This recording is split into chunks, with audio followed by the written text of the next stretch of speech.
LJN Fight Night Podcast. Hosted by The Plan, Zaash Man. The Victorian, Brother Brutus Valentine. And everyone's favorite man all up in smoke, Duarte Brutus. Ladies and gentlemen, they're ready to rumble, so let's go to the studio. Take it away, Zaash Man.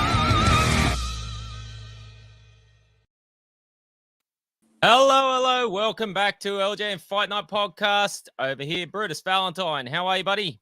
Oh, good, thanks, Zaash. I've been very quiet lately, so it's actually good to catch up with some people again. Yeah, you have been very quiet, but good. You're probably getting some work done. Yep. Unlike Duarte Brutus, who is in Mexico, he's probably half drunk. Yeah, but he was going to join us on the show, but he's not here. He might join us late. We'll see what happens. But at least we're here to hold the fort.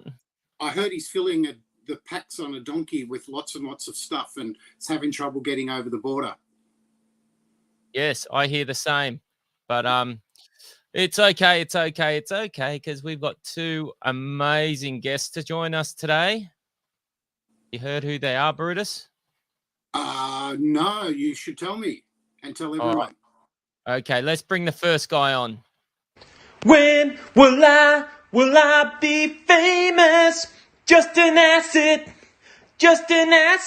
When will I see my picture in the paper? Ladies and gentlemen, Justin Bennett.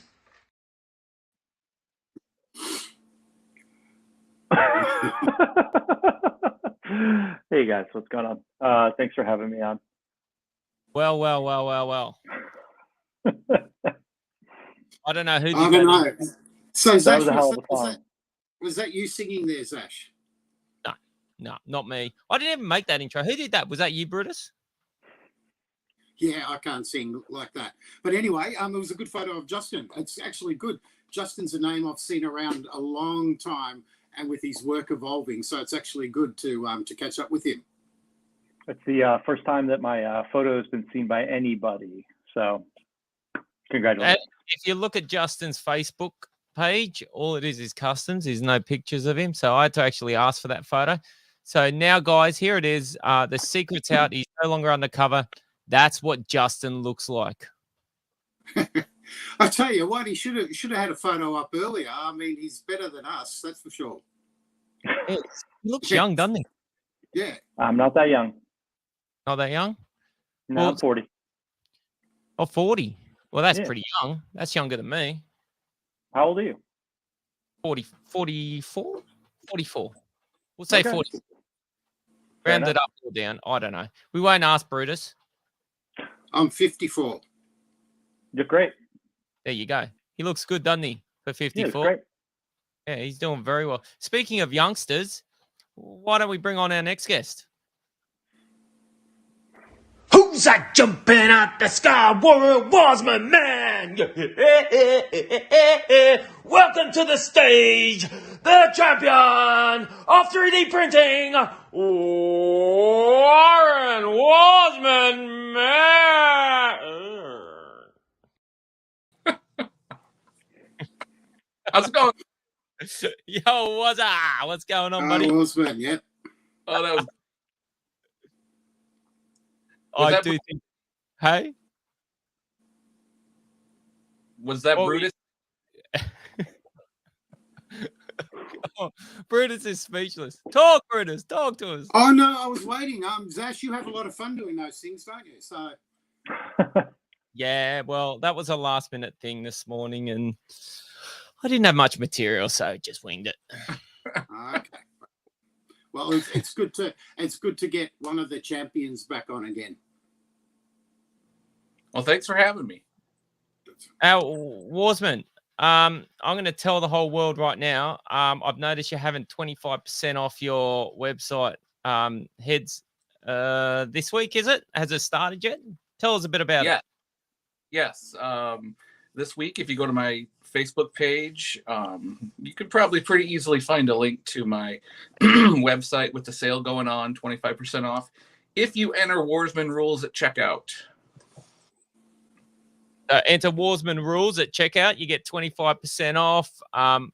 All you have to do, guys, if you want to order off the website, is just Google Warsman heads. It comes up. It's first there on the list. I've done it 1,000 times. So get on to Google, go Warsman heads, and don't forget to type in, what was it, Warsman Rules? Warsman Rules at checkout. And that means for people who are too literal, like Gilbert Poindexter, you put in Warsman Rules. You don't put in at checkout. Is that correct? Correct. That's right. Yeah. Not literally. When you go online, someone puts something up and you get all these things saying, my email's not working, my message, I put in this, and they actually put in everything, including the explanation of what you got to do, like click here, select that type of thing. But it's the digital age, so there you go. It is. And it's a big saving, 25% off when you're getting a big order. And he's got the Tom Veg heads on there. And you've been dealing with Tom Veg for a hell of a long time, haven't you, mate? Yeah, about 3 years now. And I'd say we have close to 400, head options on there for you. Wow. Yeah. Now, with the heads, I always wondered, how do you come up with those names for them, sir? I just try to, think of where my mind goes when I think of that character. Like, what stupid thing have I seen them do or say, either, on camera or in real life. Or if they have an unflattering physical attribute, I might use that. Yes, that one, yeah. It comes to mind. Is that a likeness rights issue? It's a cover my ass issue, yeah. Yeah, okay. Well, I'm just curious, yeah. So I'm what just are you doing selling? A quick click here. Now, I could get a pair of the later geldings, perhaps? Yes, which would be the later version of the Young Stallions, technically. Yeah. But, if anybody asked me, they're actually two Irish guys with flaming red hair and freckles everywhere. And they're not, it's not Paul Roma and Jim Powers at all. And actually, I just realized I like the one beneath that. It's Slick Kensington. Now, being a big fan of the prelim guys back in the old days, I remember who was from Kensington, New York. Yeah, that would be Pretty Paul Roma. That's right. And, I've got curly hair Paul Roma and slick back hair Paul Roma. So he was Slick Kensington. Slick Cap. You don't happen to have anyone from Jim Thorpe, Kentucky, do you? Oh, why should I know that? I know I should know that. Yeah. Curly hair, beard, woolly sort of clothes. A.J. Patrizzi. He might make my short list for Jobber of the Month. Every, mystery Jobber of the Month sale that we do every once in a while. We've done Rusty Brooks. He was the last one that we did. Good old Rusty. Rusty, I was this close to the title, Brooks. Hulk Hogan, why don't you fight anyone with credentials? That's one of the few times Elizabeth spoke back then. And we had Peter Poulos on last week, and he's just made, or last fortnight, he's just made a Rusty Brooks as well. But as people might know, my favourite from the era, and Justin likes the big guys, he's often sculpted in the big guys, is the big guy from Florida, Big Joe Murdo was always my favourite. Yes. Yeah. Joe Murdo seemed to always be stuck in tag teams, random thrown together tag teams, but he had the occasional singles match, and Big Joe Murdo. That's right. And Bruno, so he's a big man. In fact, Joe Murdo had one win in 1987, I think it was. I'd have to look up over who it was. And because many of the prelim guys got a win. Well, some got quite a few wins fighting each other, but those journeyman ones. But Johnny Canine, who we know quite famously, zero win record, absolute 0%. So, wow, that's pretty rare. Okay. And I might just leave it there. There's on the Cunning Lingus. So we'll read through a couple of the messages. We've got show Gautier. Did I say that right, Brutus? No, you had a legend on who even told you how to say it when you had Mr. Rougeau. Goats. Gautier. He's actually going to come on and do a bit of a cameo on this episode to tell us about the custom competition that we're hosting on LJN Elite Custom Figures. It's just a friendly competition, nothing serious. We're all just going to have a bit of fun on there. So he'll come on and talk to us. He says, Jesus, now Justin looks nothing like I imagined. Way older than I imagined. Wow. You're only 50 plus CAD exchange. Yeah, that's pretty clever, that one. Yep. And Shane Mifsud is watching. Great show, guys. Thanks for watching, Shane. Yeah, awesome. So Justin, what have you got happening, buddy? Have you got some customs? Actually, let's go back. Let's talk about what got you into customizing and what you do outside of customizing. Okay. So I live 15, 20 minutes outside of Philadelphia, Pennsylvania. And I am a chef and own a bar in West Philly, which is right down the street from the University of Pennsylvania. Say the name, give it a plug.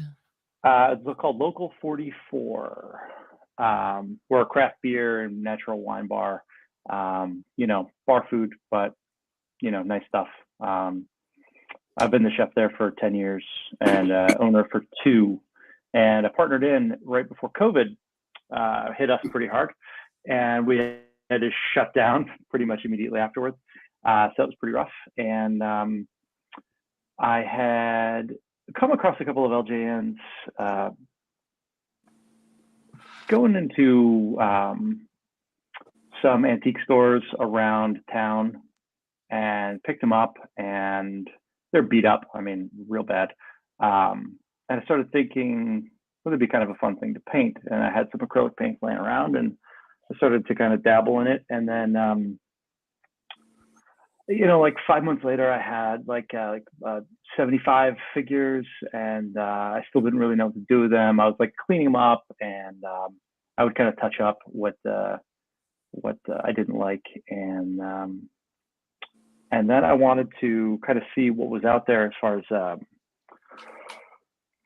any better place to buy them, because going on eBay is just not really friendly.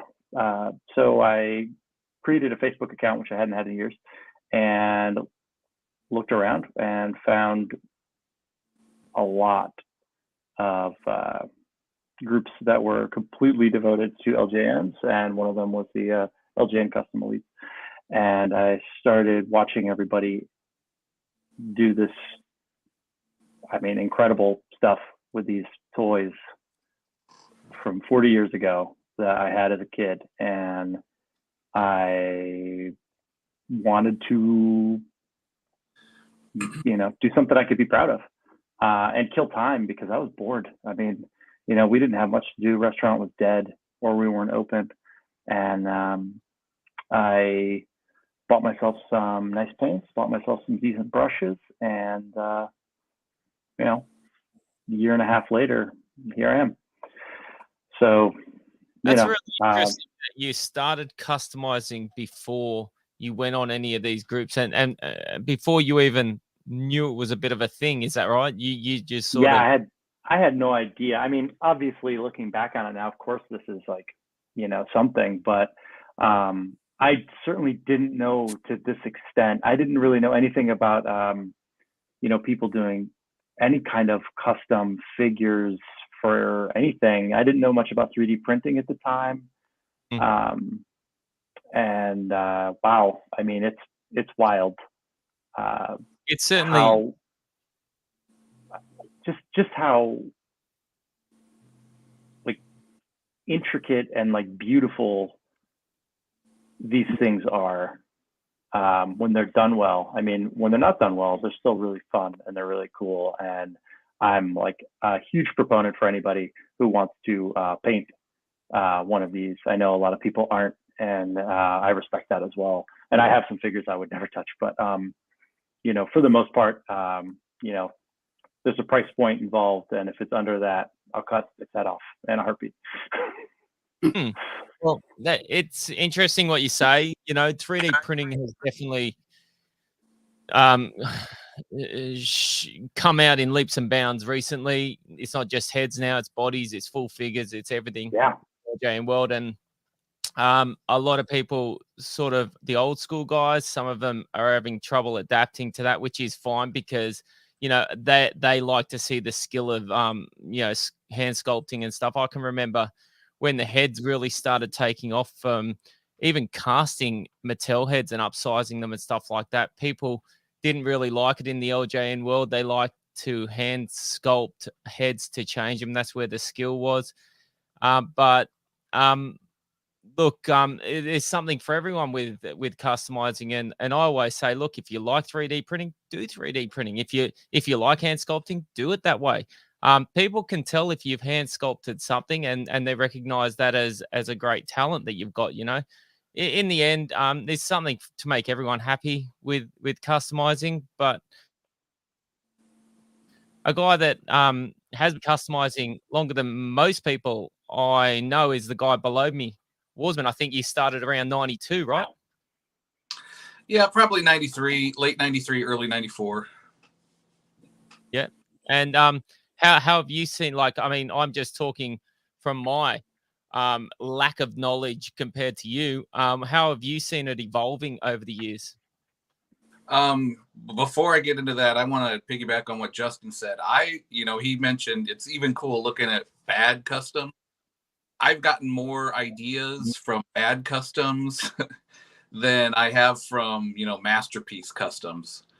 So yeah, don't ever be afraid to put your work out there, to show your stuff off, because everybody can see something cool, even in a bad custom, that they want to try, or they might want to try to improve upon, or, I totally agree with what Justin was saying. But back to your question, what I've seen over the years, people just going from straight up repaints, not modifying the figure at all, just changing paint, or painting a mustache on a figure that really doesn't even have a mustache or a beard. Those kind of funny customs that we've all probably done when we were kids or younger, to seeing the plumber's putty start being used back in the mid to late 90s. Oh, you can sculpt on figures too, and you can swap parts and kind of make a statue with this plumber's putty stuff. And just all the changes like that throughout the years. People then started using magnets to add articulation to figures, and some people were talented enough to become good sculptors. That's a very rare talent, to be able to sculpt a new likeness on an existing figure. So my hat's off to those people, but not everybody can do that. And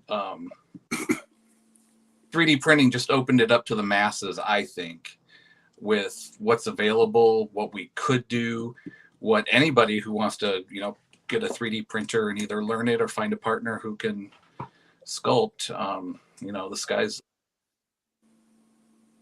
Definitely. It's been something that's always done my head in, people that can, re-sculpt a head to make it look like another guy, and they do a great job of it. There's a guy in our group called Jeremy Rieger. I hope I'm saying that right. Jeremy Rieger. He doesn't do many customs, but when he does, he usually hand sculpts things himself and does their face himself, and he does an incredible job of it. Absolute incredible job. And I personally can't wrap my head around how people do that. I think it's fantastic skill to have. Yeah, I'm so jealous when I see those kinds of things, but I had to come up with a workaround, and since I'm not that skilled, well, 3D printing and finding a partner who is that skilled was the next best thing. Oh, definitely. It's good. It's interesting because you've seen the evolution in techniques, and sometimes you get some arguments on from customizers or fans of it, and they forget. And you mentioned it, Warsman, that kids used to customize their figures. I mean, Ricky Steamboat's pants were, turned into wide, and JYD's pants were turned into wide, and they did it all the time because the figure they got, no, that's not what he looks like. Now we're going to change that and customize it. And of course, we know about people turning figures into other opponents. So they might end up with, two of someone, and they say, oh, beauty, okay, I can turn this into someone else now. So this is, with Terry Funk, I can have, Hossfunk with him. So it's been going for time. Kids, using their imaginations to remodel their toys into what they want them to be. Yeah, and we all worked really hard to, remodel our Miss Elizabeth figure into the no clothes. Yeah. I think Zaash succeeded into that one. So, I mean, I personally, and this is from a selfish point of view, I'm dying to see more female characters, and that's if I ever get around to book 2. That's because I need to include them. And I know there's a few have been popping up, and Big Sin, congratulations, who got married last weekend. He came out with Mad Maxine and Leilani Kai, which was quite good. Still waiting for Velvet McIntyre, but Zaash knows I made a few digital customs of those, which are okay or not so okay. Have you made any more of them, Brutus? No, look, I've just been doing my own work. There's so much of it to do over the next 2 years. It's a problem, and I need to get at least 6 months in before I can estimate how long it's all going to take. So. Are you talking about the LJN book or your schoolwork? No, just talking about the other 19 for this year. The other 19 what? Books. Books? Whoa. Books, yeah. Cool. So for school, right? Yeah, that's for school. Yeah, it's huge changes in the curriculum, and then follow up with another 12 the year after. Boy. From memory, you're a school teacher, right, Wardsman? Yes, correct. Yeah. So what do you teach, and what grades or whatever? Yeah, grade 5, mostly reading and math, with some history and social studies sprinkled in there. Do you sprinkle a bit of the LJN in the history? Maybe some Hasbro's? You'd be surprised how many wrestling catchphrases get sprinkled into my day-to-day, interactions with students. Give me a break. Maybe a song or two gets played in the classroom, and the kids are like, "What's this?" We're all real Americans, right? Yeah. We're all real. When things go bad, they're literally hanging from the rafters. It's pandemonium in there. You could really confuse the kids if they say, "Look, sir, I was really close with my answer." You say, "Oh, close only counts in hand grenades and horseshoes," and they'd have no idea what you're talking about. Well, before we ask, sorry, go on, Warsman. What's that?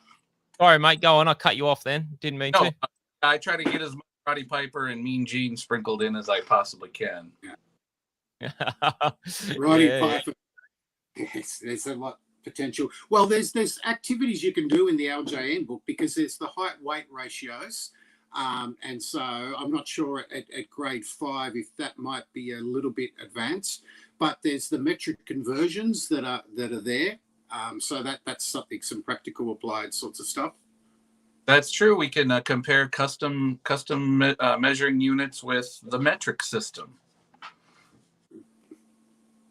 There you go. You can tell them to eat their vitamins too. Correct. I'll take my book in. I'll take a picture of my students holding your book.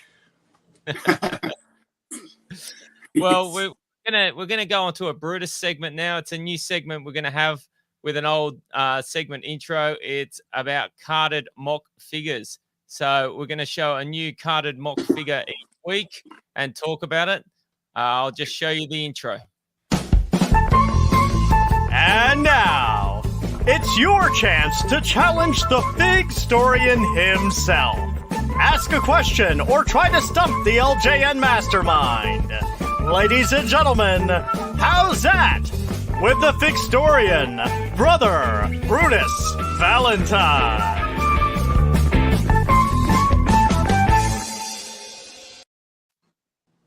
Okay, bear with me, guys. So when I try and line this up in the right camera, you get a lot of questions online about the origin of figures. What was the first figure to come out in terms of its series? And of course, for those who know the LJN book and other stuff, the cards tell the story of when the figures came out. Not necessarily when you bought them as a youngster, but when they were released and sent into the market.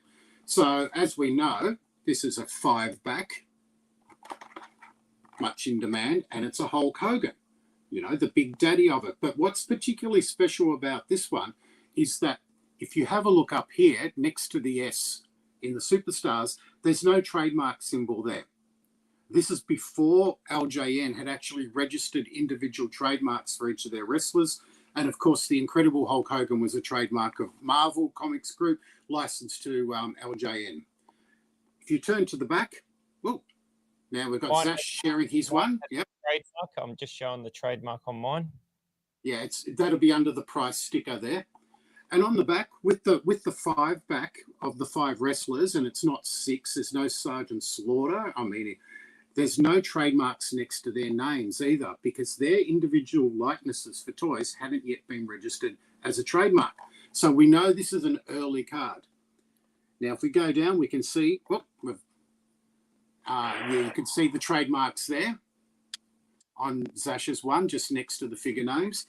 If we go down there, we can see this is a Hong Kong made figure, right, which were the first 4 runs. And of course, this Hulk Hogan has a narrow blister. Now, a lot of people think that the stands came out first, but they didn't come out first. What came out first was the 5 figures with a narrow blister. Then they came out with stands which had a wider blister to accommodate the stands. And after the stands were removed, the wider blister stayed. But this is a narrow blister. Sorry, can I cut you off a second? Yeah. I've just noticed with my 8-back that it's got that spot for the stand in there. That's Yet right. mine was after yours. Is that right? Because mine's right. an 8-back. Yours is an 8-back. That's right. So these narrow ones came out first from Hong Kong, the original production runs. So this would have been from mid-February 1985 up to about May 1985.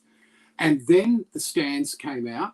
And after that, all the blisters remained wider for the first 5 figures because they had remodeled the blister using those timber molds. And so they didn't model it back to the thinner ones. They kept it. So if you've got a narrow blister on the first 5, no trademark up on the Wrestling Superstars, no trademarks on the character's name, and made in Hong Kong, you've got one of the first figures to come off the production line and come over to America.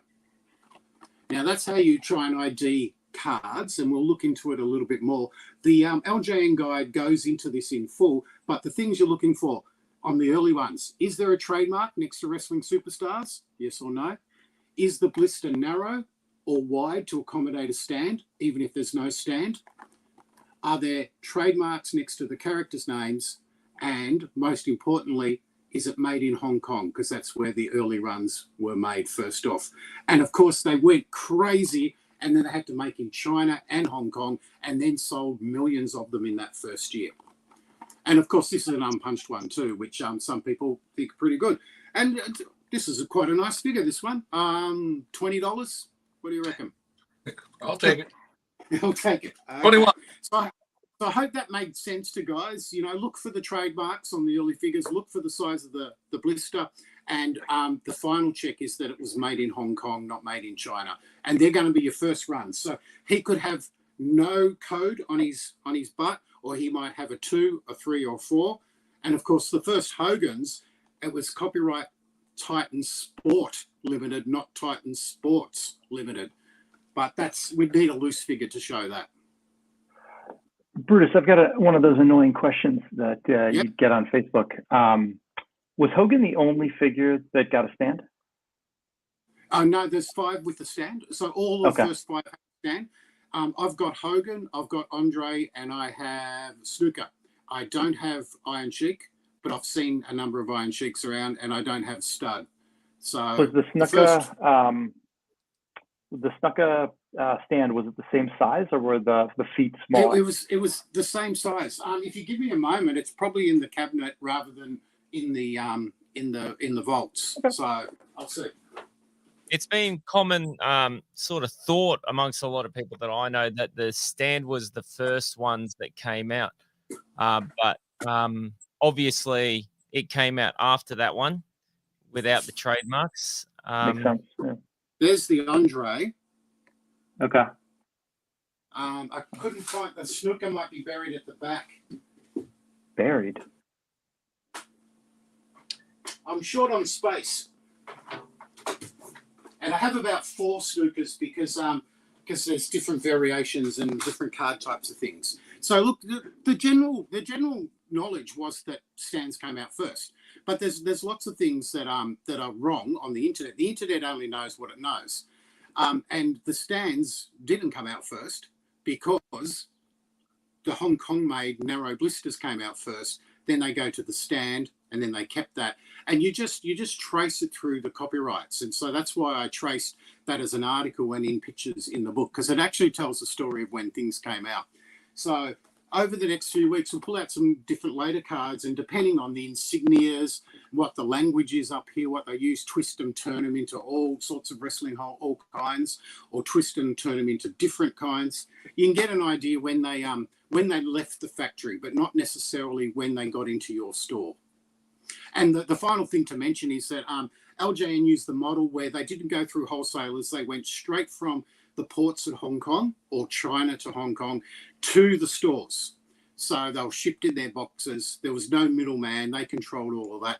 And so that's why in those days, a box of 24 of these fellas would have been a mixed box. Packing ratios weren't a thing then. They didn't say we must have 12 Hulk Hogans and 3. They just shoved them in. There would have been plenty of Hulk Hogans, a few extra Iron Sheiks, and then a few of the others. Then later on, they shifted to sets of 12 or sets of 24. That's just invaluable information. What month, I'm just asking this question, what month in 1984 did the LJNs hit the stores? Well, according to my research, and half the people on the internet disagree, and that's fine. That's up to them if they want to. Well, I'll quote the person who was in charge of the LJN line, who it took me a year to win his confidence, and he didn't want his name released because he's still in the industry, and he doesn't want wackos. Not that collectors are wackos, but asking, have you got a prototype Sergeant Slaughter sunglasses? And he says, in January 1985, we showed it to Kmart. This is back in the blue light special days, figuring this was right at their customer base. The buyer said that kind of thing was beneath their customers and rejected it outright. I'd already knew that Kmart had rejected the LJNs. We left contemplating our doom. Even at Toy Fair, and we know that the famous Toy Fair from the WrestleMania edition, that was February 12. Even at Toy Fair, it had a tepid response. But after the advertising hit pre-Easter, it exploded. Kmart begged for shipments, but they had to wait because we were allocating production to our bigger customers. People forgot how many retailers no longer exist, but Toys R Us, Child World, Lionel Kitty City, KB, and others were our priority. So that's in the introduction. I won't mention his name. We'll just call him Jake the Snake. Will do. So he couldn't give me an exact date. He said they launched them after the Toy Fair, but they didn't do much at all, just local sales. But then they got that first ad on TV pre-Easter, and you can look up when Easter was in 1985, and he said they went mad after that. The first print ad I've got is from April 1985, and that's from a store in New York. And then the first Toys R Us ad I got was from May 31st, 1985, but they would have been in stores before then. And then Kmart had to wait till later in the year to get them. So I can't read these people's name unless they That's Paris Anderson. Paris Anderson. Okay. Yep, you know him well. 1985. So right before WrestleMania 1. Yep, and an eagle-eyed collector had spotted someone in the crowd holding a Hulk Hogan when Roddy Piper makes his entrance at WrestleMania 1. I can't take credit for that. So Vicious Vic he spotted it, and so you can see that there. But of course, half the internet says they came out in 1984, but that's fine. If that's the case, that's the case. I can't see that happening, with Hogan winning the title in January of '84 and production times being what they are. to start cranking those out. And that the fact that Piper wasn't in the first 5 or the first 6, they start, The in contract was signed. The contract was signed in July 1984. I have direct evidence from that from a legal document. And then, they'd been shopped around to AWA and that sort of stuff at that point in time. The key kicker is Slaughter. Slaughter finished on December 2. I think it's either December 1 or December 2, his last match. And then his next match, sub. If they were available for Christmas 1984, and the guy told me they weren't, but if they somehow were, we'd have 6 backs, not 5 backs. Because you can't replace packaging on a million figures, redo it, which they didn't do back then. They weren't interested in stuff like that. Get them remade, repackaged, and shipped back over from Hong Kong, another 3 to 4 weeks of shipping to get them into the stores in time for Christmas. They would have slapped a sticker on, a sticker over it. Yeah. They were planning to. The original plan was to have them in the stores for Christmas, but that was to have the 6 figures, which were the 5.5-inch ones, which were the bendies, the articulated bendies. And Bill Stanhope, the production manager, who actually started in 1985, so he could never give me these earlier timelines. So Bill, who has had a number of interviews and, he had the Killer Khan prototype, he's a really lovely guy. He said, they had to go back to the drawing board because the response was for these, what they were calling 2-ups back then. When the sales people they showed them to went crazy and said, this is what it should be, these big ones, not those articulated smaller ones. And anyway, the other guy is at Jorge, who was on The Toys That Made Us. He was saying, they couldn't get the wire in anyway in a cost-effective way to do that. And we have these big rubber figures that just last and last. I don't have one here. Happy accidents. They got the wire into the 4-inch. Are they 4-inch, the bendies? Yeah, they got the wire into them because that was only a little bit, and maybe production had improved by then. But the difference between a small bendy and this, I don't know. A bendy. Do we have a bendy? Should I open the box? Because it's fairly small. You don't know. Anything in there? Oh, let me out. All right. Brutus is going to do a box opening for us all. Haven't bought much over the last year. This one, I was lucky to get at a price that was lower than I was hoping to pay. So there's a box. It says eBay. It has come from... There go the figures. I can't tell you the address because it's been papered over once it landed into Australia, but it's from the US. And who do we have here? Yeah, very well packaged. We have, oh, brother, say your prayers, eat your vitamins. What are you talking about, brother? So, Little Hogan. And look, I mean, it's immense. You can just feel the difference. So I suppose getting the wire in there was a lot easier. And besides, the bendies are pretty ordinary figures. When you have a look at them, I mean, some eyeballs are painted on almost backwards. So they didn't take too much care with the bendies. Oh, here we go. Yeah. Yeah, that's a little bendy. Yeah.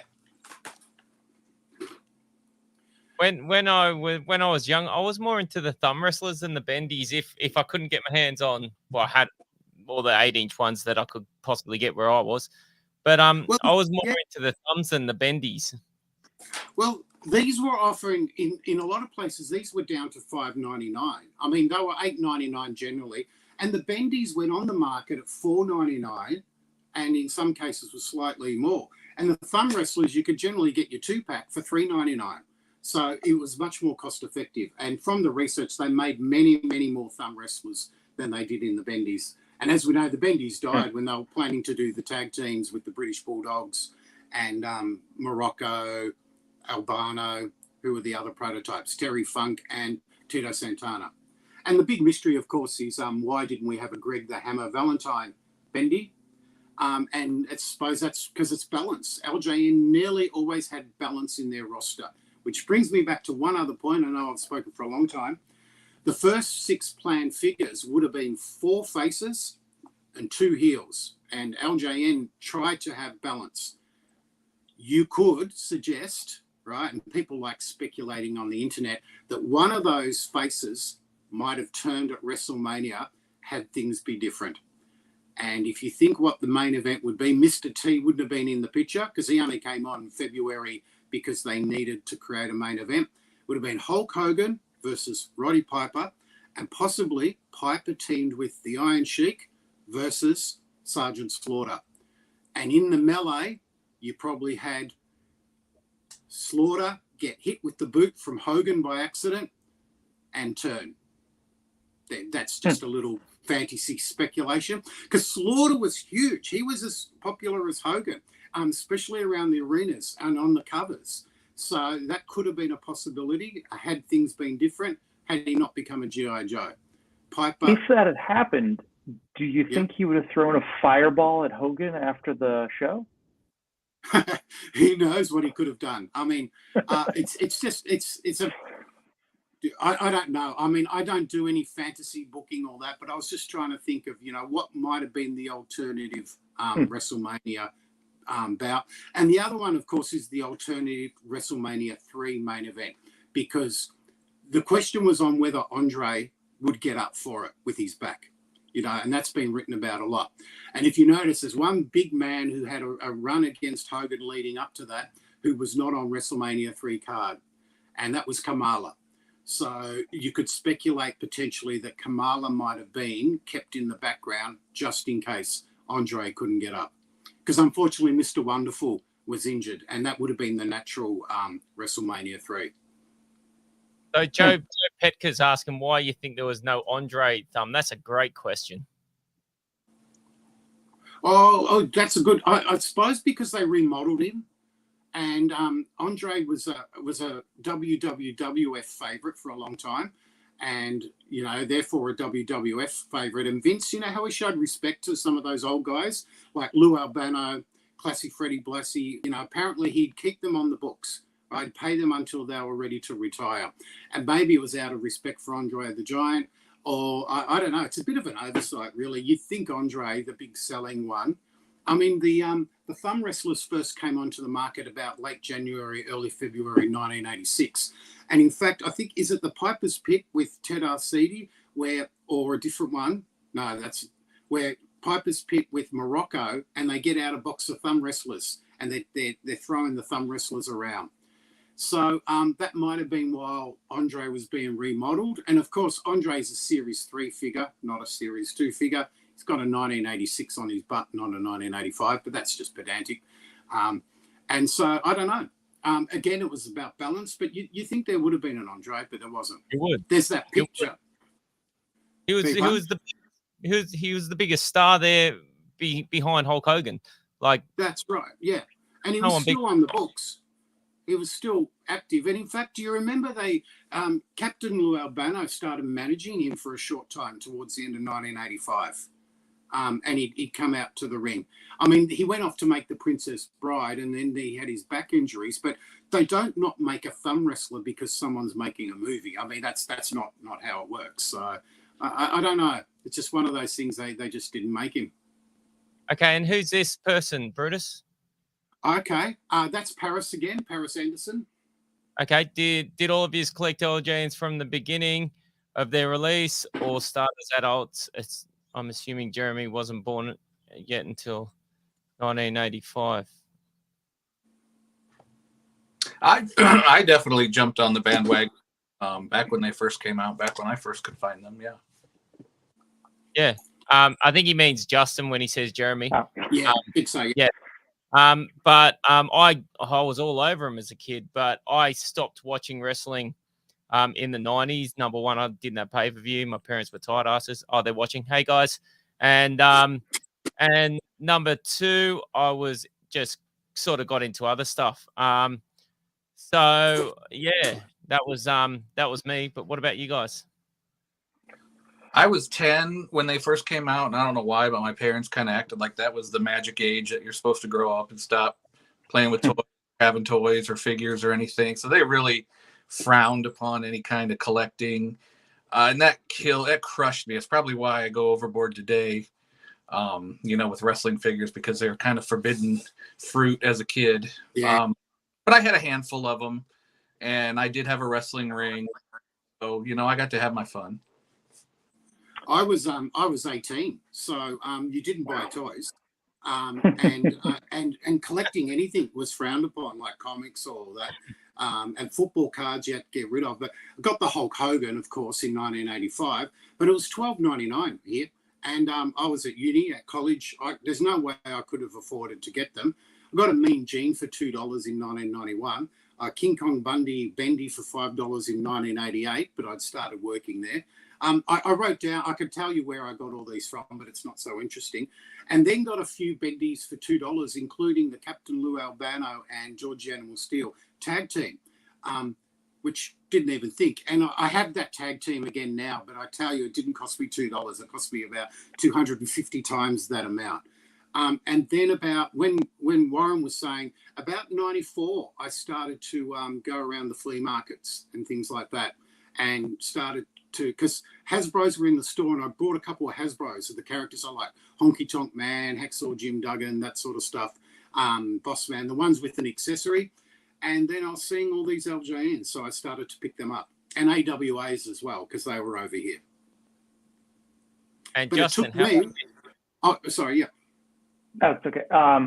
So my friends growing up, next door neighbors had the first 5 and a couple of strays from the later series.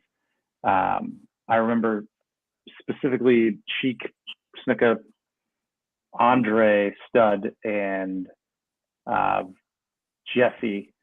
I was obsessed with them. I was just a kid. I mean, the first ones would have come out when I was 4.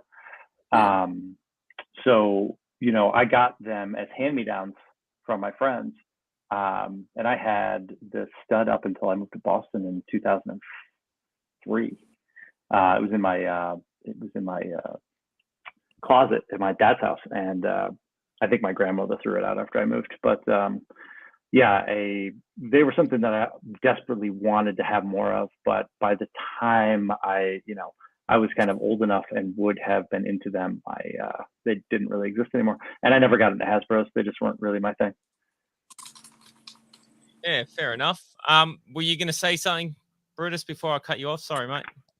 Oh, no, that's okay. I just, to tell people, it took me almost 25 years to complete my collection. So when you see people get on there, say, I want all these LJNs, I want all these LJNs straight away. It took me a long time to get that Slaughter, which technically isn't part of the collection. And, I only got the Elizabeth purple skirt like 4 years ago and had to buy like 25 figures or something to get that and do a few upgrades and sell. So down here in Australia, it was about patience. But now I suppose you can get it. I wonder what you think about I bought some customs from Zaash finally. I never touch customs because once I get into it, where does it end? And I like buying them in a big lot. That's the only way I'll buy them. But what would you think about if you were new to collecting and you bought like the whole set in one go? Do you reckon that would be fun or less fun? Less. For me personally. I wouldn't be into it at all. No. Yeah. However, if people want to buy 500 Warsman heads in one go, that I'd recommend. And now's the perfect time. 25% off, yep. If you put in warsmanrules.com at checkout on my website. Yeah. Cheap plug. There it is. That's it. When did customizing become big? Are we talking LJN customizing? Because it's just growing and growing since I got into the LJN world. There were very few people sort of doing it when I first got into the groups. I think you could say because you got into it, not since you got into it. You made it big. Me? Yeah. Well, if I have anything to do with it, I'm happy about that. But look, I think it was always going to evolve the way it was. I got into the 3D printing side quite late, I think. But look, I do think, it is evolving. And the more we talk about it, the more we discuss it and help each other, the bigger it'll get. I think it's a lot less competitive now than when I first started getting into it, there was I can remember people were making figures and they were keeping it a secret what figures they were using. They wouldn't tell people what arms they were, what legs they were, what this, that. Now people can't wait to say, oh, this is what I made. I've used Piper arms, I've used whatever torso, so and so legs, and people will tell you exactly what they've done. Whereas before they wanted to keep everything top secret. Yeah, that's something I'm glad has changed over the years. I do want to give you props. About, I would say 2 years ago, I really saw the LJN customizing community explode. And it was you and people like you that were, showing your handiwork and just being positive champions of LJNs and just having fun showing it off and not being a negative person like you just talked about. So I wasn't kidding when I said because of you and people like you, LJN customizing has just exploded, I would say, in the last 2 or 3 years. Oh, yeah. Oh, it's kind of you to say that. I appreciate that. But look, the guys that are doing the customs now, I tell you, it certainly raises bars and for all of us guys that look at other people's work, it certainly gives us something else to aspire to. We can all see something in someone's work that we struggle doing or can't do, and we work towards doing that and getting ideas. Like you said, like before, it doesn't always take the best customizer in the world to set you a challenge. I look back on some of my earlier customs, my first customs, and while they're embarrassing, I also look at it and think, well, I know where I was going. I know where I wanted to go. I know what I was thinking. I just didn't get there. I missed the mark because of either rushing or I was too excited to finish it, and I just threw it out days early. All these little things that you can pick up afterwards on your own work. But it's also good to be friendly to yourself and think, well, you were actually doing well to get where you did without any practice. I followed a lot of your videos, Warren, over the years. You used to do a lot of videos. I don't think you do them as much anymore. I have. That's kind of a spring and summertime thing for me. I don't know why. But I used to find them really relaxing to watch. I'd sit there and just sort of almost tune out watching you paint, and then I'd notice certain things you were doing. I thought, well, that's a good idea. Oh, wow, how's he going to do that? What's he going to do here? It's just really sort of relaxing watching someone customize sometimes when you just want a bit of downtime. So we want to see more of those videos from you when you get the chance, because I think the more videos, the better that anyone can do. I'd love to have some customizers on the LJN Elite page. Do some videos. I reckon it'd be great for everyone. Justin, are you the man? Sure. Why not? Why not? Warren, Hey, Justin, do your students know about the figures? Yeah, they know what my hobby. They know it's my hobby. I've shown a few kids that I think would think it's cool. Some of the figures that I've made, but overall, they just kind of, oh yeah, they're growing up with 3D printers. We have 4 in my school building. Jesus, That's wild. How cool it is.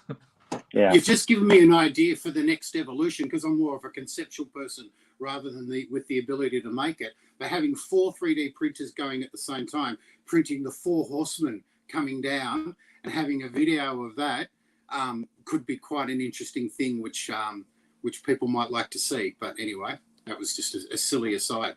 I was going to ask Justin, you ever taken any into the restaurant? Because I have seen 2 places over here that had LJNs in them, but they didn't really know what they had. So I made a couple of customs of my partner, Nate. I had Tom Veg do heads for me, and actually have somewhere around here. I still have a box of these guys. And at some point, his wife asked me to make a little fleet of Nate's. So we have one sitting behind the bar, it's a Piper with Nate's head, and then one in our we have a little like bottle shop next door where we sell natural wine and beer to go.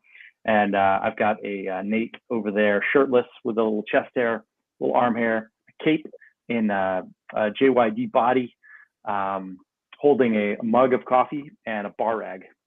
That's a good one. The Piper was a little obvious. The JYD one was like kind of like a work of art for me. Yeah, love it. Well, as you guys know, before we get on to customs of the week, we've got a friendly custom competition happening on the LJN Elite Customs group. It's just something for a bit of fun for everyone. Nothing too serious. We're all just going to have a bit of fun with it. We've had quite a few entries come in, and the man running it is Shad Goatia. He's coming on the show right now to give us a quick rundown on it. Shad, welcome to the show. Hey, fellas. How are you tonight? We are all fantastic. Tell us a bit about this custom competition, buddy. Okay, I'll get to that in 2 seconds. I just got to clarify two things. One, it's Goche, not goat shit, not Gauthier, Goche. Okay, and the second thing was Justin. I thought you were like university student for some reason. I pictured you like Scapoli with the blonde hair, and the comment I made earlier was nothing personal, buddy. You're great.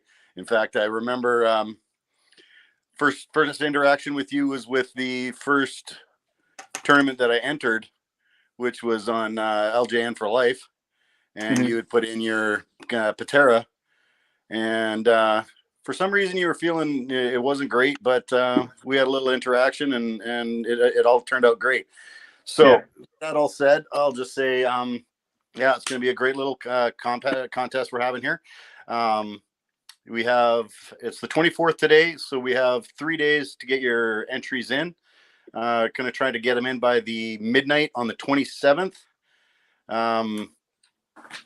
That's BC time, so I guess 12 o'clock Eastern on the 27th is what you were saying, Zaash? Yeah.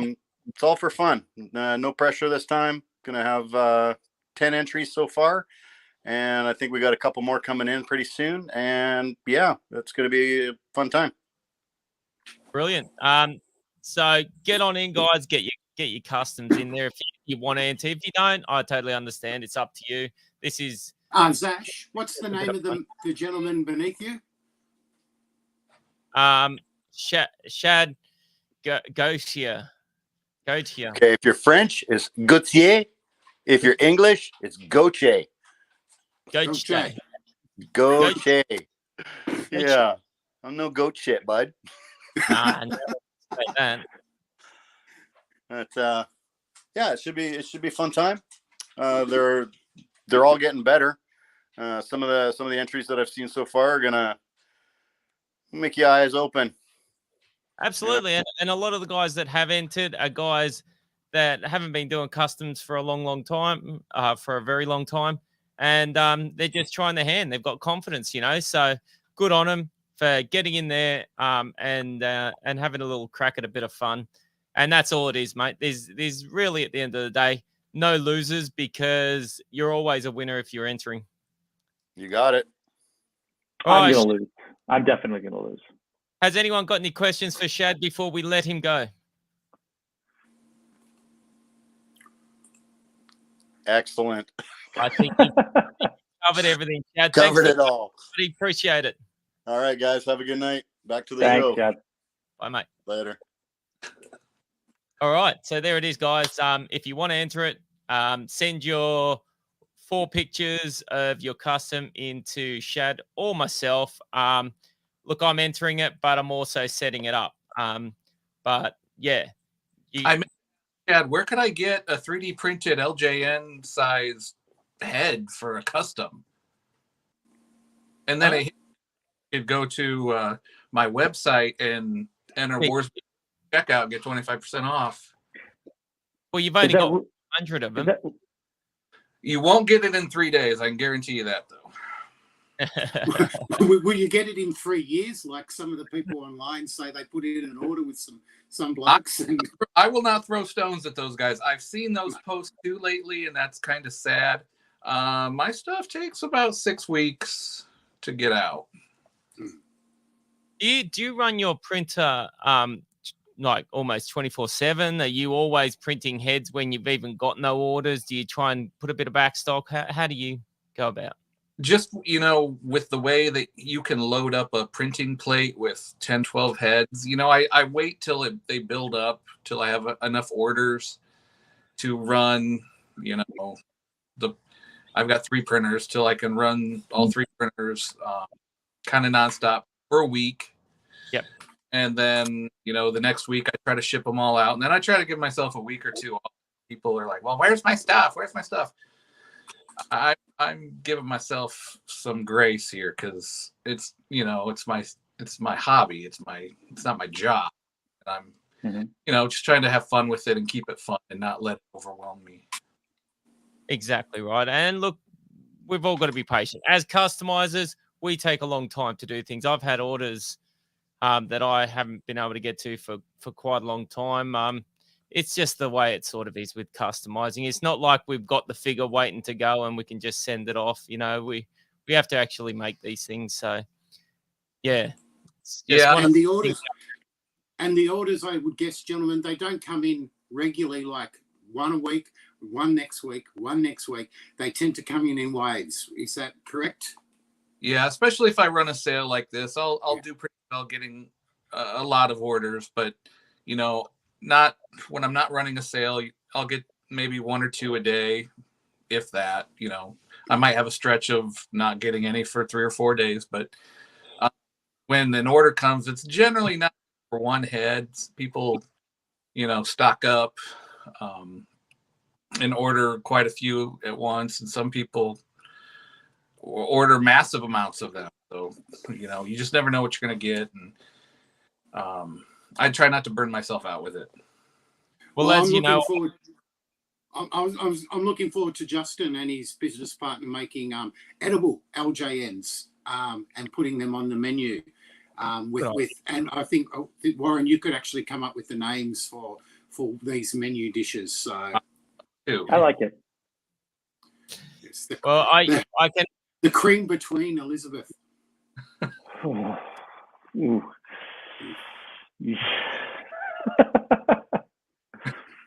Never change, Brutus. Never change.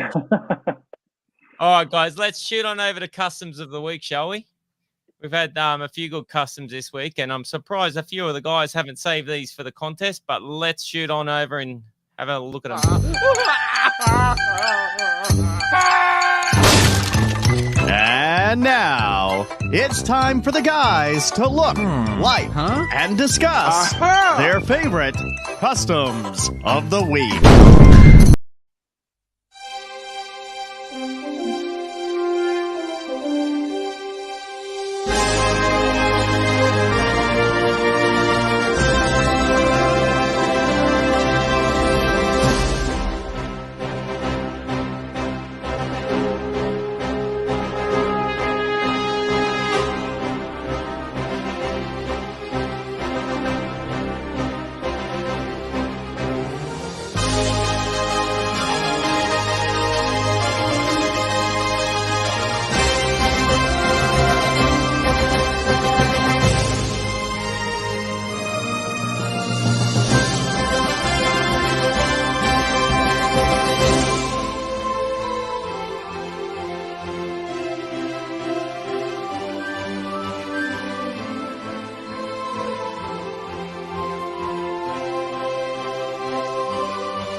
There it is, guys. Customs of the week.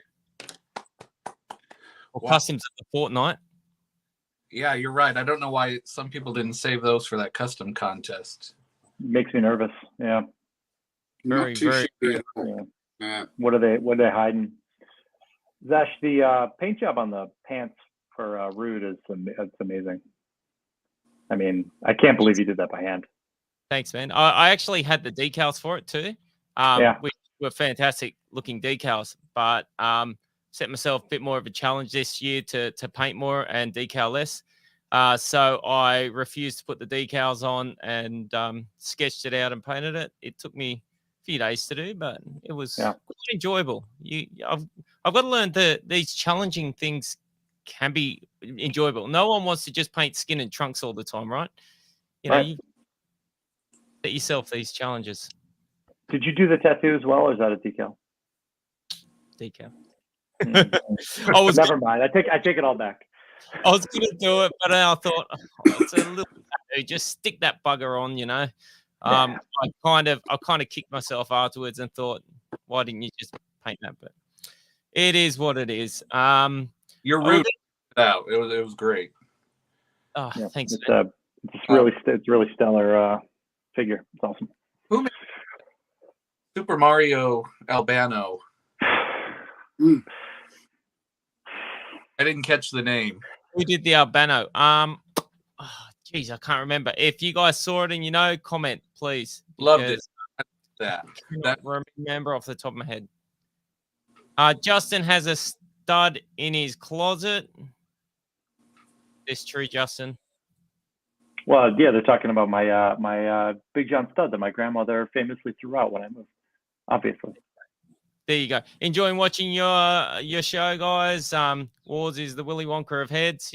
He is, guys. And if you want to catch Smash Ventura, we're living in the 1980s on YouTube. He is one hell of a character that's been on the show many times. Does a lot for us. So get on there and support Smash Ventura on YouTube. Just going through some messages now. Shad, go. Oh, what's wrong with me? I thought I wouldn't forget this time. Yeah, I think Shad. Was it goat herder? Is that what he said?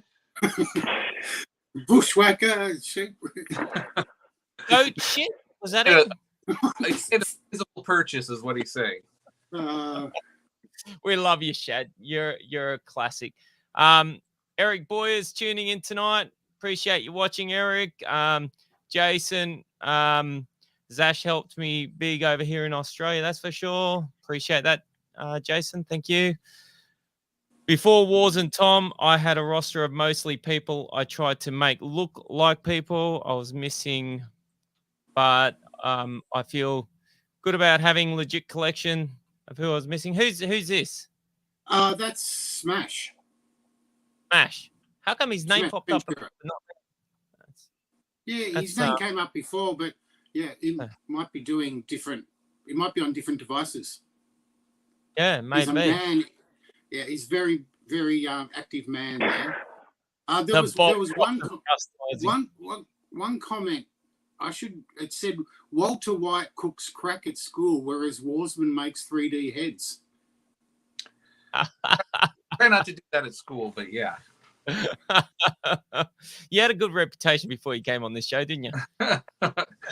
Almost. I'm addicted to Warren and Zaash 3D printed heads. Best out there. Wow. Well, thank you, man. But the real art is behind the sculpture of Tom Veg and whoever else sculpts them. But, yep, appreciate you saying that. Did I see Kevin Swales had the 3D printed Harley race? Or a 3D? That was a Kevin Pelkey one. Yeah. Yeah, I think Swales had the Bruiser Brody in the action pose. I've got one of those. I painted it about 2 months ago. The Bruiser Brody. Cool figure. I've noticed a lot of mishmash of like 3D scans of Hasbro's and Galoob's and LJN. I couldn't figure out who was doing it, but I think it's awesome. That's it. Good job.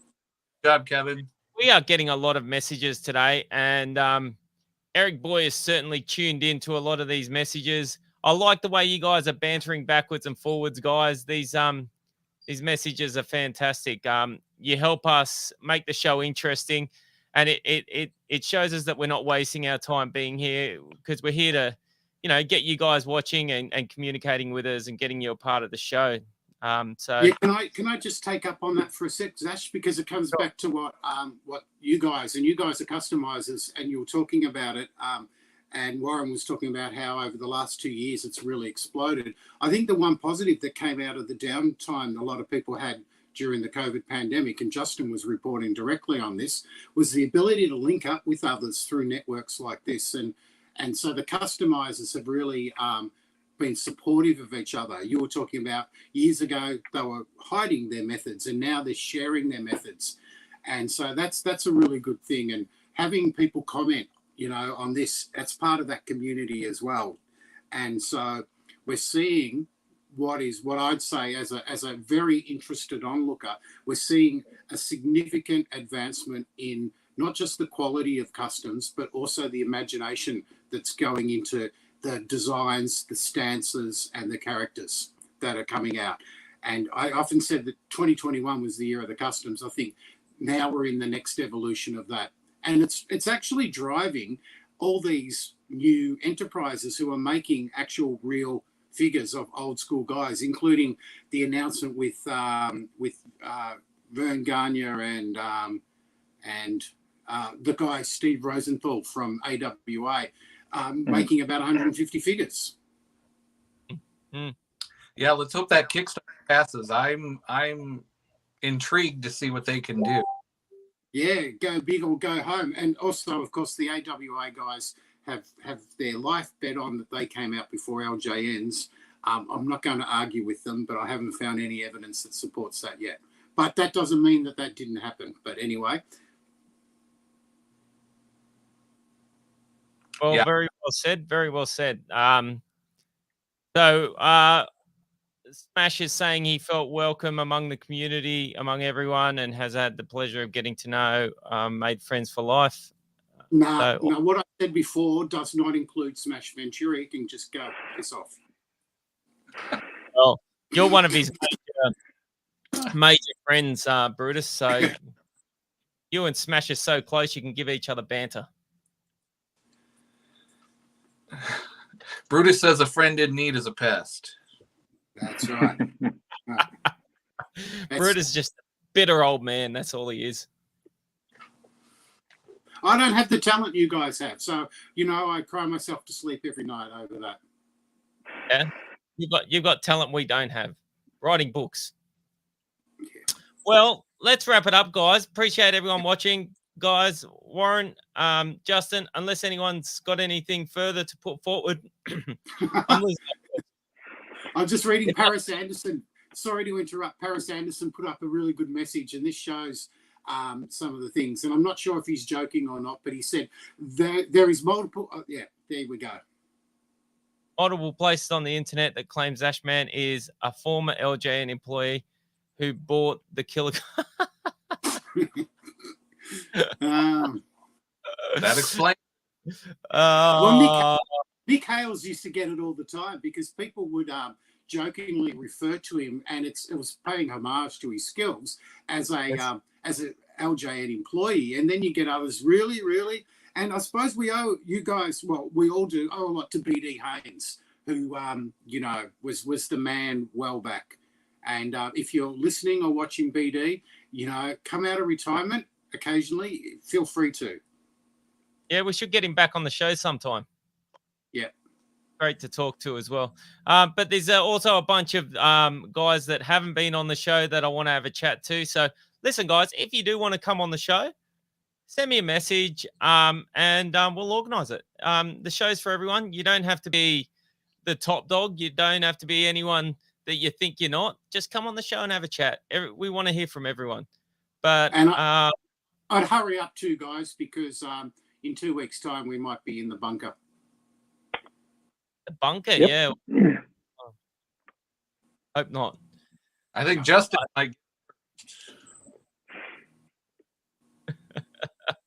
Warren Warsman, thank you for coming on. Justin Bennett, you're a legend. Guys, that's LJN Fight Night. We'll see you all next week. Thanks for tuning in. Thank you. Thank you. If I can find the outro, I'll put it up.